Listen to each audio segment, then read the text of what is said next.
Doble init ang naging bakbaka ng TNT Tropang 5G at San Miguel Beerman sa Game 1 ng PBA Cup Philippine Cup Finals kagabi. Nang makalabang kasi ang San Miguel bigla itong binawi ng Technical Committee. Nagkakumprontahan tuloy sa dulo ng laro. Ang buong detalye nasa Express Report ni Ian Suyu. Mainit ang naging simula ng bakbakang TNT Tropang 5G at San Miguel Beermen sa Game 1 ng Best of 7 Finals ng PBA Philippine Cup sa Smart Araneta Coliseum kagabi. Parehong agresibo ang magkabilang panig.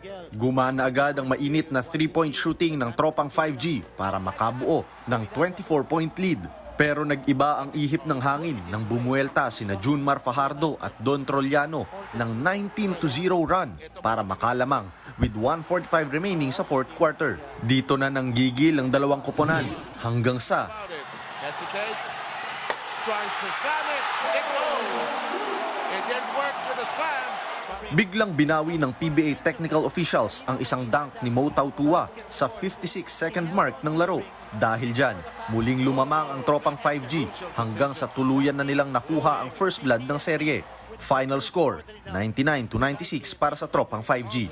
Sa dulo ng laro, galit na kinumpronta ng SMB officials at players ang technical committee.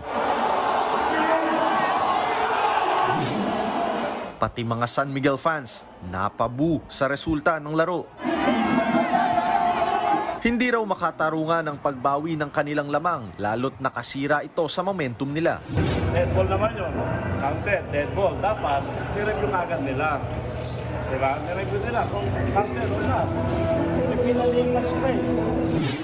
Maging si Tautua, frustrated sa naging tawag ng mga referee. I'm mad and I don't want to get fined, so I'm not going to say much on it.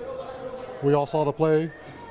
I've seen it a lot of times. I don't agree with the call. That's exact opposite of the right call. Let the game go. Let us decide the game. Pero tingin naman ni TNT coach Chot Reyes, tama lang daw ang naging desisyon ng technical committee. Just when it happened, we were already saying that it looked like offensive interference. So good thing that there was a break on that jump ball that they were able to review it. That's part of our game. Giit naman ng technical committee, nakabase sa rulebook ng liga ang pagbawi nila ng puntos. When Mo dunked the last 56 seconds, nahila niya yung ring pababa. Okay?